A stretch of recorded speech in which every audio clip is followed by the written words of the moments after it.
السلام علیکم ورحمۃ اللہ وبرکاتہ۔ دا میسیج میڈیا کے ناظرین کی خدمت میں آج پھر سے ایک مرتبہ ایک نہایت اہم خوشی کی خبر لے کے آیا ہوں کہ آج ہمارے اسٹوڈیو میں مہمان خصوصی حضرت مولانا مفتی سید ابراہیم صاحب دامت برکاتہم تشریف لائے ہیں۔ سب سے پہلے تو میں حضرت مولانا کا استقبال کرتا ہوں، اہلا و سہلا مرحبا کہتا ہوں۔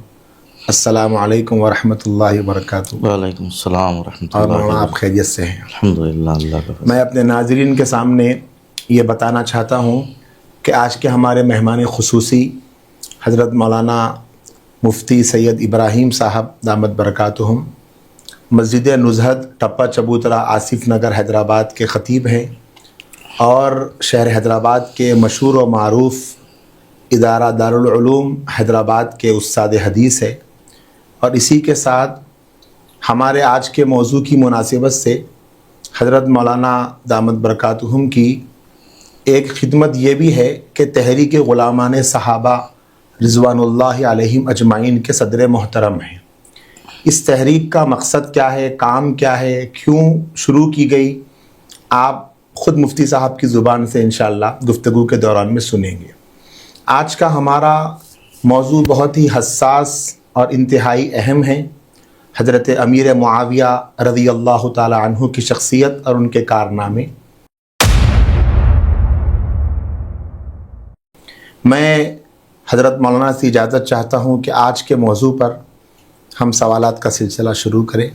جی بالکل۔ جی مولانا، آج کا موضوع سے متعلق سب سے پہلا آپ کی خدمت میں سوال یہ ہے کہ حضرت امیر معاویہ رضی اللہ عنہ کا سلسلہ نسب کیا ہے؟ بسم اللہ الرحمن الرحیم۔ الحمدللہ رب العالمین والصلاة علی رسول اللہ الامین سیدنا محمد وعلی آلہ وصحبہ اجمعین، اما بعد۔ حضرت سیدنا امیر معاویہ رضی اللہ تعالیٰ عنہ ان جلیل القدر اصحاب میں سے ہیں جن پر رسول اللہ صلی اللہ علیہ وسلم کی توجہ خاص نازل ہوئی ہے۔ حضرت امیر معاویہ رضی اللہ تعالیٰ عنہ بڑے جلیل القدر صحابی ہیں۔ حضرت ابو سفیان رضی اللہ تعالیٰ عنہ کے صاحبزادے ہیں۔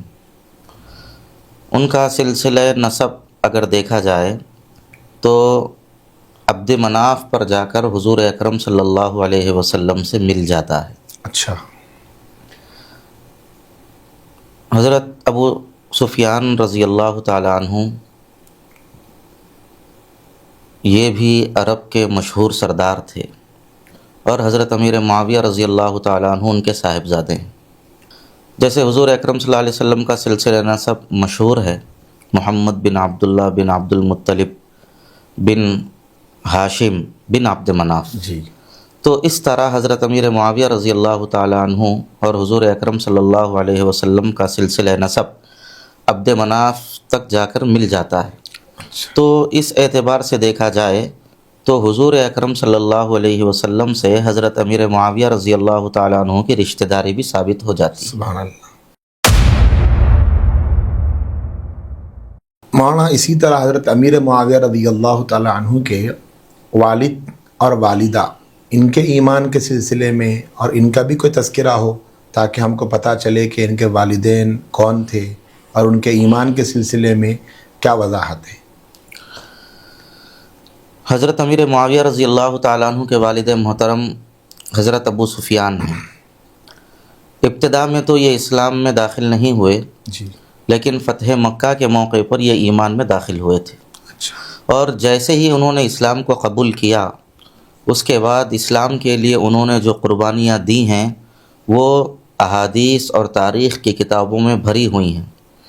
کوئی بھی مسلمان جب بھی کسی عظیم الشان جنگ کا تذکرہ کرے گا، وہاں پر حضرت امیر معاویہ رضی اللہ تعالیٰ عنہ کے والد محترم حضرت ابو سفیان کا تذکرہ ضرور ملے گا۔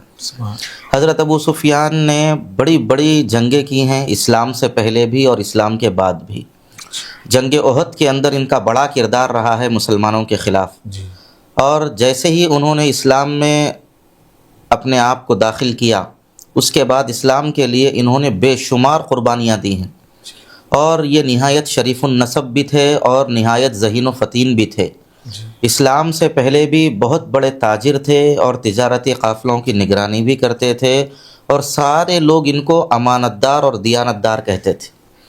اسی طرح حضرت امیر معاویہ رضی اللہ تعالیٰ عنہ کی والدہ محترمہ حضرت ہند رضی اللہ عنہا، یہ بھی ابتدائی مرحلے میں اسلام میں داخل نہیں ہوئی تھیں، یہ بھی فتح مکہ کے بعد اسلام قبول کی ہیں۔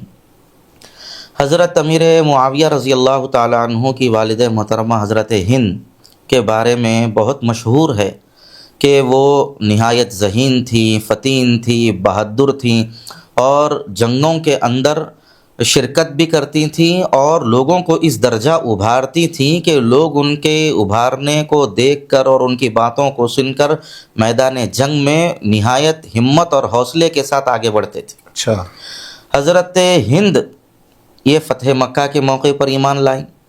البتہ ان کے بارے میں ایک بہت بڑی بات مشہور ہے کہ حضرت ہند نے حضرت امیر حمزہ رضی اللہ تعالیٰ عنہ کا کلیجہ نکال کر چبایا تھا، اور ان کے اعضاء و جوارح کا ہار بنا کر اپنے گلے میں ڈالا تھا۔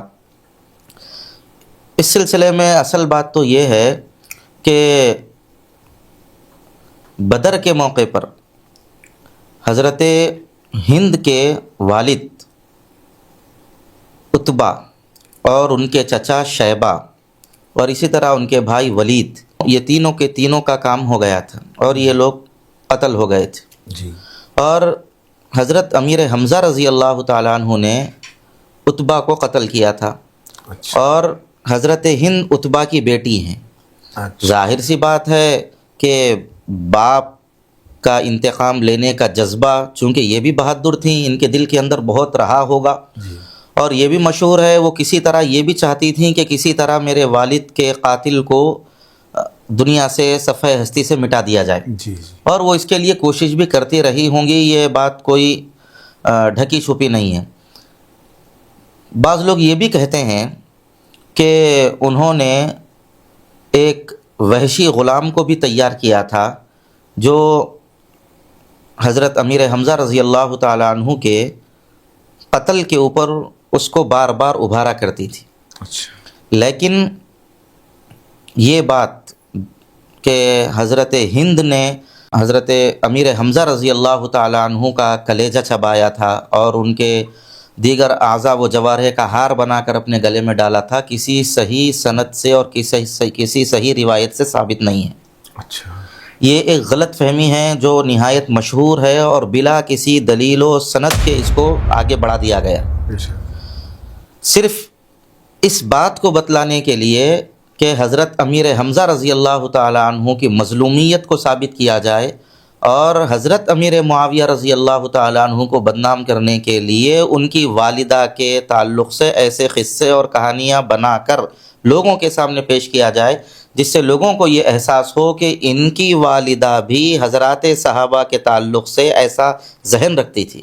اللہ، اس کی وجہ یہ ہے کہ فتح مکہ کے موقع پر جب وہ وحشی اسلام قبول کرنے کے لیے آئے جی، تو حضور اکرم صلی اللہ علیہ وسلم نے ان سے فرمایا تھا، کیا ایسا نہیں ہو سکتا تم اب میرے سامنے آئے ہو، پھر اس کے بعد کبھی تم میرے سامنے نہ آنا، تمہیں دیکھ کر مجھے اپنے چچا کی یاد تازہ ہو جائے گی۔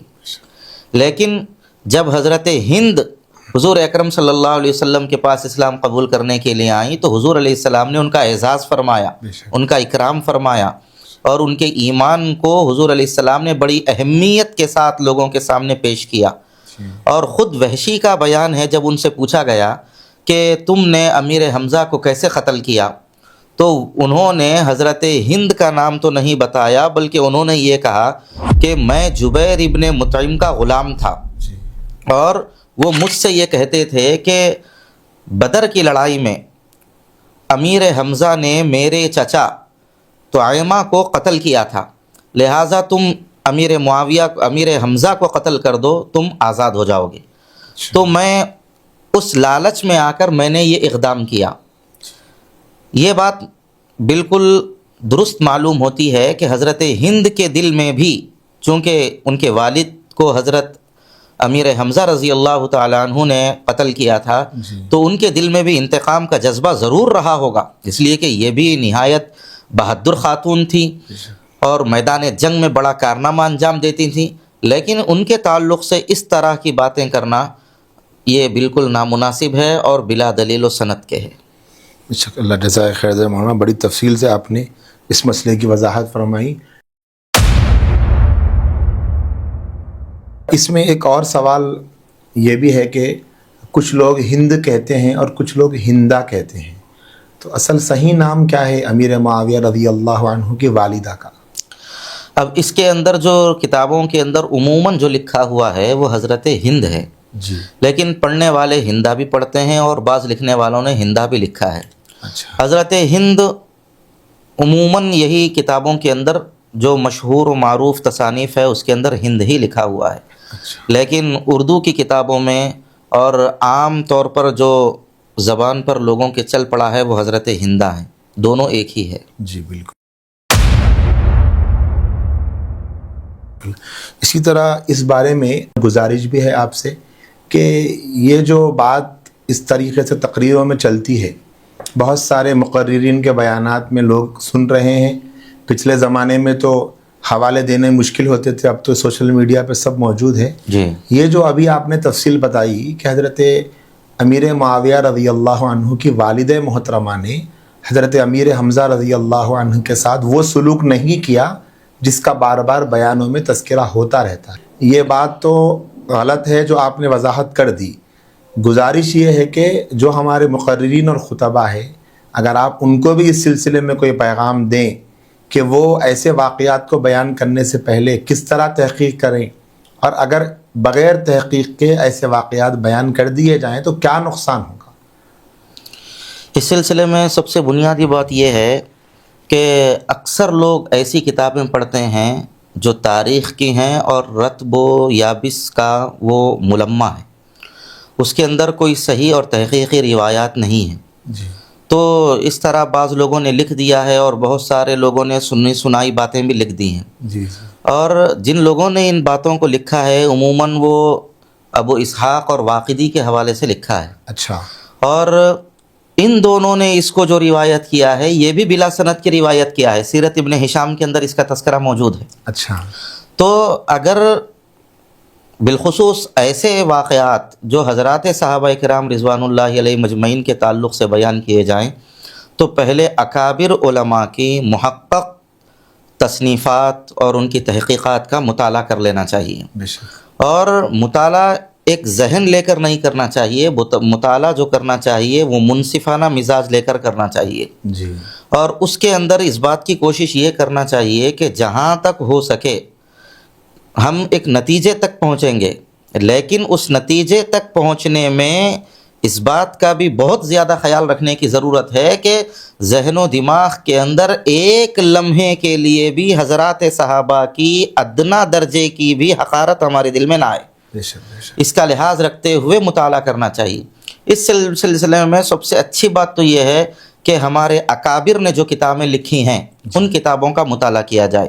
ابھی حال میں حضرت مولانا یحییٰ نعمانی صاحب دامت برکاتہم کی نہایت مفصل کتاب آئی ہے اس سلسلے میں، اور انہوں نے پوری تحقیق کے ساتھ اور پورے شرح و بسط کے ساتھ تمام روایت کا جائزہ لے کر انہوں نے ان باتوں کو منقح کیا ہے۔ سوانح معاویہ کے نام سے انہوں نے یہ کتاب تصنیف فرمائی ہے، بڑی محقق کتاب ہے اور پڑھنے کے قابل ہے۔ ماشاءاللہ، جزاک اللہ۔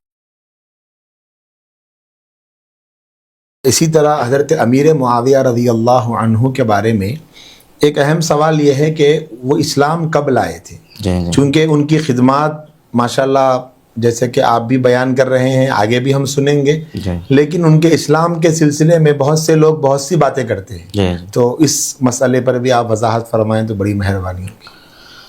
حضرت امیر معاویہ رضی اللہ تعالیٰ عنہ نے عمرۃ القضاء کے موقع پر اور بعض حضرات نے صلح حدیبیہ کے موقع پر ان کے اسلام قبول کرنے کی بات کو لکھا ہے۔ جی، حضرت امیر معاویہ رضی اللہ تعالیٰ عنہ نے اسلام تو اسی وقت قبول کر لیا تھا، لیکن انہوں نے اپنے اسلام کو اپنے والد کی وجہ سے چھپا کر رکھا تھا۔ اچھا جب مکہ فتح ہوا جی تو مکہ فتح ہونے کے بعد انہوں نے اپنے والد کے ساتھ اسلام کو لوگوں کے سامنے پیش کیا، اچھا اور صلح حدیبیہ کے موقع پر جب وہ اسلام لائے تو اسی وقت سے وہ حضور اکرم صلی اللہ علیہ وسلم کی صحبت میں اور حضور علیہ الصلاۃ والسلام کی خدمت میں اور سرکار دو عالم صلی اللہ علیہ وسلم سے تعلقات میں آگے بڑھتے چلے گئے، اچھا اور جیسے ہی موقع ان کو ملا اپنے اسلام کو پیش کرنے کا، حضرت امیر معاویہ رضی اللہ تعالیٰ عنہ نے کوئی دریغ نہیں فرمایا، فوراً اپنے اسلام کو لوگوں کے سامنے پیش کر دیا۔ ماشاء اللہ، بہت خوب۔ کیا حضرت امیر معاویہ رضی اللہ تعالیٰ عنہ کا حضور اکرم صلی اللہ علیہ وسلم کے ساتھ کسی غزوے میں شریک ہونا بھی ثابت ہے؟ حضرت امیر معاویہ رضی اللہ تعالیٰ عنہ کے متعلق کتابوں میں لکھا ہے کہ انہوں نے غزوہ تبوک میں سرکار دو عالم صلی اللہ علیہ وسلم کے ساتھ شرکت فرمائی، اچھا ماشاء اللہ۔ اور ان کی جنگی بہادری، ان کی ذہانت اور فطانت سے سارے لوگ واقف بھی تھے اور ان کی ذہانت کے معترف بھی تھے، ہر کام کو نہایت سلیقے کے ساتھ کرتے تھے، اور بالخصوص ان حالات میں جنگ وغیرہ کے موقع پر تو حضرت امیر معاویہ رضی اللہ تعالیٰ عنہ نہایت بہادر اور جنگجو کی حیثیت سے میدان جنگ میں آتے تھے۔ ماشاء اللہ، بڑی اچھی بات ہے، اللہ آپ کو جزائے خیر دے۔